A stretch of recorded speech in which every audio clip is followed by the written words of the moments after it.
Sudhagad education सोसायटीचे पूर्व प्राथमिक, प्राथमिक, माध्यमिक व उच्च माध्यमिक विद्यालय कळंबोली मराठी, हिंदी, इंग्रजी, उर्दू माध्यम यांच्या सौजन्याने शैक्षणिक व्हिडिओमध्ये आपलं सर्वांचं स्वागत आहे। सुधागड एज्युकेशन सोसायटीचे माध्यमिक विद्यालय विद्यार्थी मित्रांनो, आपले इयत्ता 5वी मध्ये स्वागत आहे।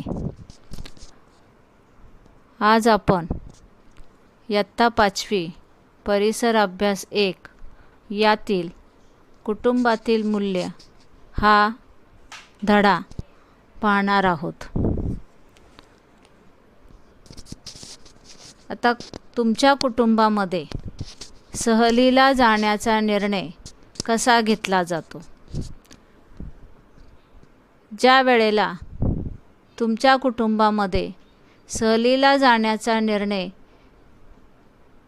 घेत असतील त्यावेळेला तुम्ही सहलीला जाण्याचे ठिकाण सुचवता का? किंवा तुम्ही कुटुंबामध्ये सण समारंभाच्या तयारीत कोणती मदत करता? हे जर आपण पाहिलं तर या ठिकाणी कुटुंबामध्ये आपण सण समारंभ असो किंवा सहलीला जाण्याचा निर्णय असो यामध्ये आपण सहभाग घेत असतो। मग कुटुंब म्हटल्यानंतर आपण सर्वजण एकत्र राहतो, याचाच अर्थ असा आहे की आपण एकाच ठिकाणी एकत्रितपणे राहतो म्हणजे कुटुंब होय। मग या कुटुंबामध्ये प्रत्येकाच्या आवडीनिवडी वेगळ्या असतील किंवा मते आणि विचारही भिन्न असतात। आता आपणही इतरांपेक्षा वेगळे असतो, आपली मतेही भिन्न असतात, पण तरीसुद्धा आपण आपले विचार आणि मतं ही आपण एकमेकांशी जुळवून घेऊ शकतो। आपल्याला एकमेकांविषयी प्रेम आणि आपुलकी असते। आपण घरातील कोणतीही गोष्ट ठरवताना एकमेकांना विचारतो, परस्परांशी बोलून सर्वांना पटतील असे आपण निर्णय घेतो आणि आपल्याला एकमेकांविषयी प्रेम आणि आपुलकीसुद्धा असते। म्हणजेच आपण सर्वजण कुटुंबातील निर्णय प्रक्रियेमध्ये सहभाग घेऊ शकतो किंवा निर्णय प्रक्रियेमध्ये सहभागी होतो। मग ज्या वेळेला आपण निर्णय प्रक्रियेमध्ये सहभाग होतो त्यावेळेला कुटुंबामध्ये निर्णय घेतल्यामुळे कोणते फायदे होतात ते आपण पाहूया। कुटुंबामध्ये ज्या वेळेला निर्णय घेतात त्यावेळेला आपणही त्यामध्ये सहभाग घेतो। मग आपण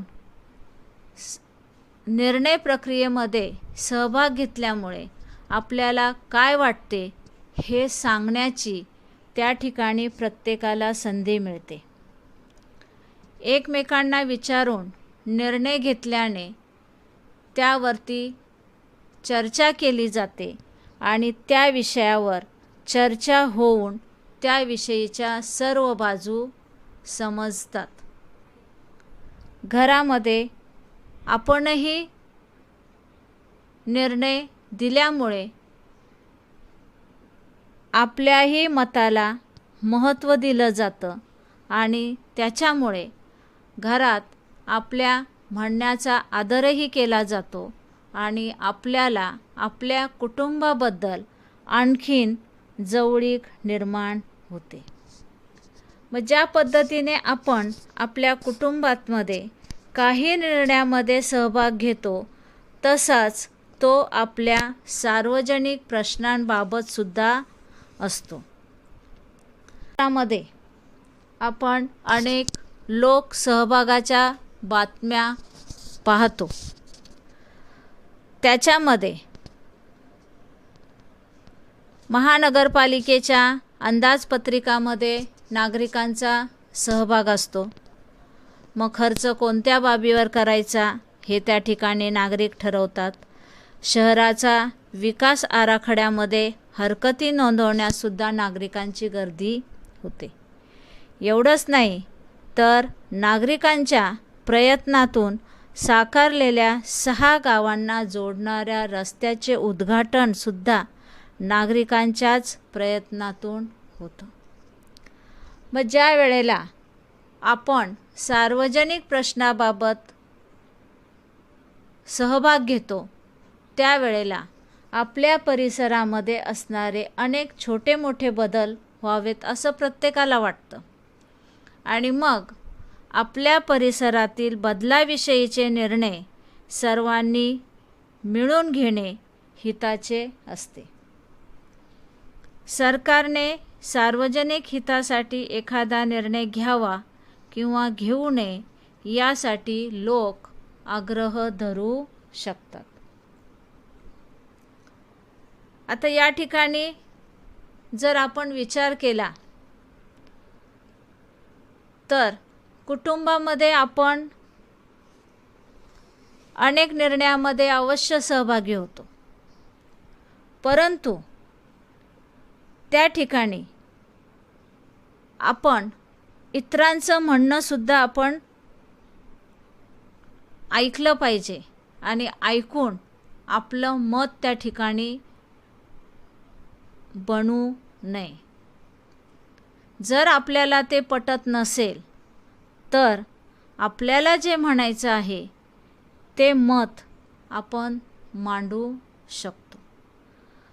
म्हणजे थोडक्यात त्या ठिकाणी आपण आपलंही मत व्यक्त करू शकतो. आता प्रामाणिकपणा आणि अप्रामाणिकपणा. प्रामाणिकपणाचे काही चांगलेही परिणाम आहेत आणि काही वाईटही परिणाम आहेत. तर काही उदाहरण आहेत, तर ते आपण उदाहरण पाहूया. आफरीनने मीनूकडे पेन्सिल मागितली. लिहून झाल्यावर तिने पेन्सिल परत केली. आता या ठिकाणी आफरीनचा प्रामाणिकपणा त्या ठिकाणी दिसून आलेला आहे. रिक्षात सापडलेली पिशवी मेरीने जवळच्या पोलीस चौकीत जमा केली. याचाच अर्थ रिक्षात जी सापडलेली पिशवी होती ती मेरीने पोलीस चौकीत जमा केली. याचाच अर्थ त्या ठिकाणी मेरीचा प्रामाणिकपणा दिसून आला. याचाच अर्थ असा आहे की आपल्या हातून अनेक चुका होतात. काही बऱ्याही असतात, काही वाईटही होतात. जर एखादी वाईट गोष्ट घडली किंवा एखादी चूक झाली तर ते आपल्या लक्षात आल्यावरती आपण आपल्या आईवडिलांशी, आपल्या मित्रमैत्रिणींशी मोकळेपणाने बोलावे. म्हणजेच त्यामुळे काय होतं की आपली जी झालेली चूक आहे ती आपल्याला सुधारण्याची संधी मिळते आणि या ठिकाणी आपल्याला खरं बोलण्याची सवय लागते. म्हणजेच आपला प्रामाणिकपणा त्या ठिकाणी दिसून येतो. बरोबर, आपलं काम सचोटीने केल्यामुळे नात्यामध्ये परस्परांविषयी विश्वास निर्माण होतो आणि आपलं जे नातं आहे ते आपण कसोशीने जपण्याचा प्रयत्न करतो. आणि एवढंच नाही तर प्रामाणिकपणामुळे आपण कोणाचीही फसवणूक करत नाही. याचाच अर्थ असा आहे की प्रामाणिकपणा आपल्याला निर्भय बनवतो. या उलट अप्रामाणिकपणा आहे. जर आपण अप्रामाणिकपणाने जर वागलो तर आपला आत्मविश्वास जो आहे तो कमी होतो आणि आपण परस्परांची फसवणूक करू शकतो. कुटुंब असो किंवा सार्वजनिक जीवन असो, त्यामुळे आपण प्रामाणिकपणानेच वागलं पाहिजे. अप्रामाणिकपणामुळे आपला आत्मविश्वास कमी होतो, परंतु प्रामाणिकपणामुळे आपला आत्मविश्वास वाढला जातो. आणि प्रामाणिकपणामुळे आपल्याला ताकद मिळते, परंतु अप्रामाणिकपणामुळे आपल्याला समूह जीवनामध्ये आपली प्रतिष्ठा आणि आपली ताकद कमी होते. सार्वजनिक जीवनामध्ये सुद्धा प्रामाणिकपणाचे काही फायदे आहेत. जर आपण सार्वजनिक जीवनामध्ये सुद्धा प्रामाणिक आपण असलो, तर आपल्याला सेवा सुविधा ज्या आहेत त्या उत्तम प्रकारे म्हणजेच चांगल्या प्रकारे मिळतात. आता बस किंवा रेल्वेने जर आपण विना तिकीट प्रवास केला तर काय होईल? जर आपण बसने किंवा रेल्वेने विना तिकीट प्रवास केला तर आपली वाहतूक व्यवस्था तोट्यात चालेल आणि त्यामुळे प्रत्येकाने जर अप्रामाणिकपणे वागायचा प्रयत्न केला तर काही दिवसाने वाहतूक व्यवस्था बंद पडू शकेल. आणि यामुळेच प्रामाणिकपणाने सर्वांनीच जर तिकीट काढून जर प्रवास केला तर ही समस्या निर्माण होणार नाही. आणि प्रामाणिकपणामुळे सार्वजनिक जीवनामध्ये सुद्धा आपली कार्यक्षमता वाढवता येते आणि सार्वजनिक जीवनामध्ये शिस्त आणि कार्यक्षमता वाढण्यास प्रामाणिकपणा हे आपल्याला उपयुक्त ठरते. त्यानंतर सहकार्याचा फायदा. आता कुटुंब असो किंवा मित्रपरिवार असो, आपण एकमेकांना ज्या पद्धतीने कुटुंबात आपण एकमेकांना सहकार्य करत असतो त्याच पद्धतीने आपण बाहेरही मित्र मैत्रिणी यांना मदत करत असतो, म्हणजेच सहकार्य करत असतो. आता सांघिक खेळ आहे. या सांघिक खेळ खेळताना खेळाडूमध्ये जितके सहकार्य जास्त तितकाच त्यांचा खेळ चांगला होतो.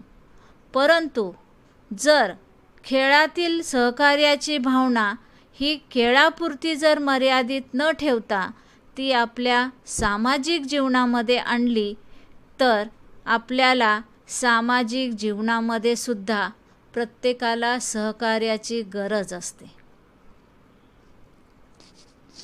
जसं इतरांना सहकार्याची गरज असते, मदतीची गरज असते, त्याच पद्धतीने आपल्याला सुद्धा इतरांच्या सहकार्याची गरज असते. आता गावामध्ये किंवा शहरामध्ये वेगवेगळ्या प्रकारच्या जत्रा, उरूस, मेळावे असे कार्यक्रम आयोजित केले जातात. परंतु त्या ठिकाणी सर्वांच्या सहकार्यानेच हे कार्यक्रम यशस्वीपणे पार पाडले जातात आणि त्याच्यामुळेच कुटुंब आणि समूह जीवनाचा विकास होतो. त्यानंतर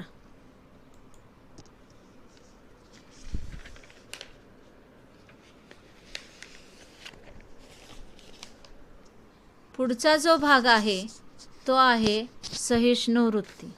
आता सहिष्णु वृत्ती म्हटल्यानंतर प्रत्येक व्यक्तीमध्ये काही ना काहीतरी गुण दोष असतात.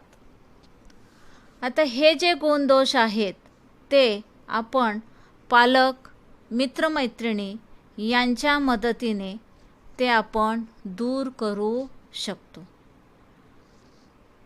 आता एकमेकांचे विचार एकमेकांना पटतीलच असे नाही. त्यामुळे प्रत्येक वेळेला मित्रमैत्रिणींमध्ये कधीकधी मतभेद होतात. अशा वेळी प्रत्येकजण आपलंच म्हणणं खरं असं न मानता आपण इतरांचं सुद्धा म्हणणं ऐकून घेतले पाहिजे आणि दुसऱ्यांचंही ऐकलं पाहिजे. याच्यातूनच काय होतं की सहिष्णुतेची भावना निर्माण होते. म्हणजेच त्या ठिकाणी आपण या सहिष्णुतेची जोपासना करतो. याचाच अर्थ असा आहे की आपल्यापेक्षा वेगळ्या मतांचा आदर करणे म्हणजेच सहिष्णुता होय. आपल्या देशामध्ये या सहिष्णु वृत्तीला विशेष महत्त्व आहे. विविध प्रकारचे धर्म, पंथ, परंपरा आणि रीतिरिवाज पाळणारे अनेक लोक या ठिकाणी राहतात आणि त्यामुळे सर्वांना सहिष्णुता बाळगण्याची आवश्यकता असते. बोलीभाषा वेगळी, त्यानंतर त्या ठिकाणी त्यांची परंपरा वेगळी, पोशाख वेगळा आणि या ठिकाणी आपल्याला विविधतेचं जे जतन होतं ते या सहिष्णुतेमुळेच होतं. म्हणजेच विविधता आपले सामाजिक जीवन समृद्ध करते आणि सहिष्णुता ही सामाजिक सलोख्याची पहिली पायरी आहे आणि त्यामुळे ती आपल्याला दुसऱ्यांच्या मतांचा आदर करण्यास म्हणजे दुसऱ्यांच्या मतांचा किंवा इतरांच्या मतांचा सुद्धा सहानुभूतीने विचार करायला लावते आणि आपल्या परिसरामध्ये जी समस्या आहे ह्या समस्येचं निराकरणसुद्धा या सहिष्णुतेमुळेच होतं.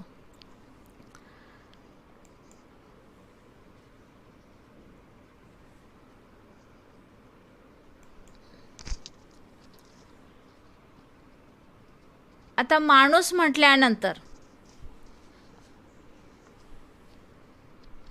मुलगा मुलगी, स्त्री पुरुष हे समान आहेत. त्यांचा दर्जा समान आहे. परंतु मुलगा आणि मुलगी असा भेदभाव न करता दोघांनाही समान मानणे म्हणजेच स्त्री पुरुष समानता होय. आता मुलांनी आणि मुलींनी एकमेकांचा आदर केला पाहिजे. आपल्या मित्रमैत्रिणींच्या सहवासात आपण सगळेच एकमेकांना सारखेच मानतो. ही समानतेची भावना पुढे नेली पाहिजे आणि आपण नागरिक म्हणून ही समानतेची भावना कायम ठेवली पाहिजे. ज्या वेळेला स्त्री आणि पुरुष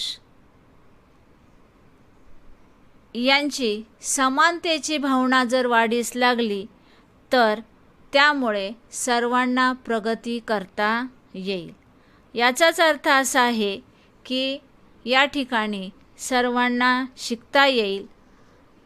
एवढंच नाही तर सर्वांना शिकण्याची आणि विकासाची समान संधी मिळते. अन्न, वस्त्र, निवारा, आरोग्य व शिक्षण या ज्या मूलभूत गरजा आहेत या मूलभूत गरजासुद्धा समानतेने पूर्तता होईल आणि म्हणून या सर्व सोयी सुविधांवरती स्त्री पुरुषांचा समान अधिकार आहे आणि प्रत्येकाला सर्व स्त्री पुरुषांना प्रगतीची समान संधी मिळते. त्यामुळे स्त्री पुरुष समान आहेत